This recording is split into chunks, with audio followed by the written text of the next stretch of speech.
there's a lot of research talking about vitamin C for different purposes, different reasons. To me, and in my eyes and in my own rationale reasoning, even though it's such a small amount, it's not a main component of the glucose disposal agent aspects of actual Matador. I still feel like you're putting it in your body, so you should know why it's there and you should know the background of it. So for the people like myself who like kind of going in depth and everything, there's the actual biosynthesis of vitamin C all the way down to the L-ascorbic acid pathway and the pentosan phosphate pathway, so you can kind of get into that if you really want to, or if you really want me to make another video, let me know. But overall, I should actually stand on this side so you guys can see a little bit better. We're talking about vitamin C. Now, we are keeping it, remember, specifically in regards to this product. So we're talking about it only from kind of a glucose aspect of what the research actually says on HbA1c, insulin levels, glucose management, glucose disposal, all that kind of fun stuff. So why is it in here? First of all, vitamin C. Overall, if you look at some of the things that it's promised to do, specifically in our regard in what matters from a glucose management side of things, we see it's going to increase glucose metabolism from a couple different mechanisms. Actually, I believe it's only two, so that's not too many. We have increases in HDL, which actually causes a lower in decreasing blood lipids, which actually has a little bit of good research on it, but not enough for me to kind of go out and say, hey, you know what, take vitamin C for lipids. It's not that good, but it's a potential benefit. Blood vessel functioning, does some really cool things with interactions with pancreatic beta cells, actually. That's kind of, I want to say a newer area of research that vitamin C supplementation is going into. So they're looking at a lot of diabetics, looking what is happening with their actual pancreatic beta cells, and they are going through a whole cascade of tests, results, and all that kind of good stuff to actually look at what it really does and if it actually can protect your beta cells. So we have all those potentials with vitamin C. We looked at the literature. I want to say there was 30. I forgot if there was actually 30 off the top of my head, so I just said about 20. But say there's about 20 or 30 clinical trials out there right now with vitamin C, specifically looking at vitamin C and diabetics. Now, whenever you look at it, what do you see across the board? You see improvements in HbA1c. You see improvements in insulin levels. The downside is right here, the study designs. The study designs were done in such a way that you kind of read it, you reread it again, you read the methods, you actually read the procedures, the steps, and you kind of question, maybe this has some efficacy with vitamin C helping with glucose metabolism, maybe it doesn't. So we have to kind of take a step back and look at the basic broad picture. To me, this is why we always use experience, we use actual research, and then we actually use common sense. You need that third component, that common sense side of things, whenever this kind of happens. When you see potentials, but yet issues with the actual study design, that's when you can go into the common sense factor side of things and you can really figure stuff out. So common sense says, if you are not diabetic, vitamin C, if vitamin C levels are met and adequate in blood plasma levels, you're probably going to be good. That's a given with all of these vitamins.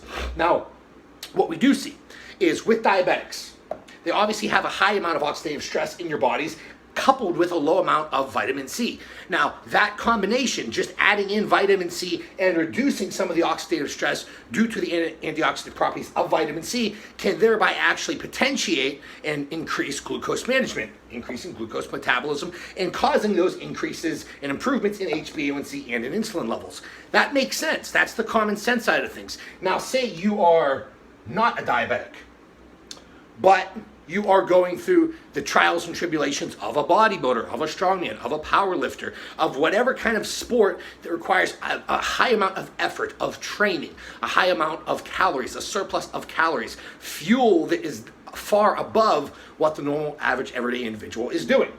You're most likely going to have a lot of oxidative stress. You're going to be putting a lot of stress on your body in general just via the training that needs to be done to accomplish your sport, to accomplish your goal. So if you're having that, but you have adequate levels of vitamin C in your body, which, depending on the population, depending on where you actually live, that could be fine. You may not need dietary vitamin C. The vast majority of people do not really need dietary vitamin C, to be completely honest.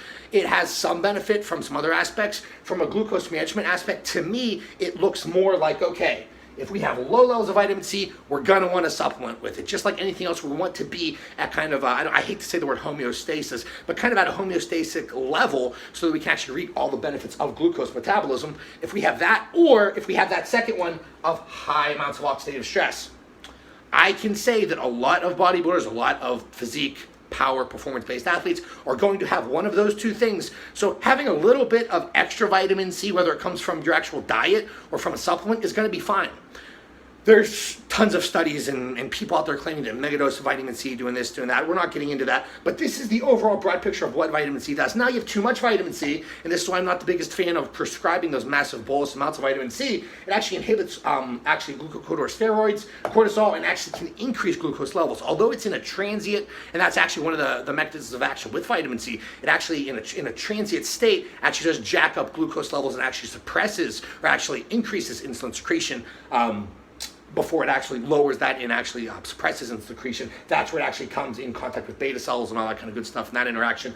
But either way, this is vitamin C as a whole. So to me, a lot of people are getting their vitamin C with proper nutrition, but Project AD added in a little bit of vitamin C into Matador in case. It's kind of like, why not add? Everything was added in for a specific purpose, for a specific reason. Vitamin C was added to Matador because of this whole equation, because of this potential to help lowering HbA1c, potential to help with pancreatic beta cells right there, help with lowering overall insulin levels. So even though it's in a small amount, you should know the potentials of vitamin C. You need to take your own situation into account, and that's why it's actually in there. This is the glucose potentials of vitamin C. Again, you kind of have to take it with a grain of salt, but that is why I wanted to talk about this, even though it's in a very small amount in the product. As always, guys, thank you so much for watching. Check out theprepcoach.com. Check out projectad.me. Coupon code BFR25. Keep these videos coming. Thank you guys so much for watching. We'll see you next time.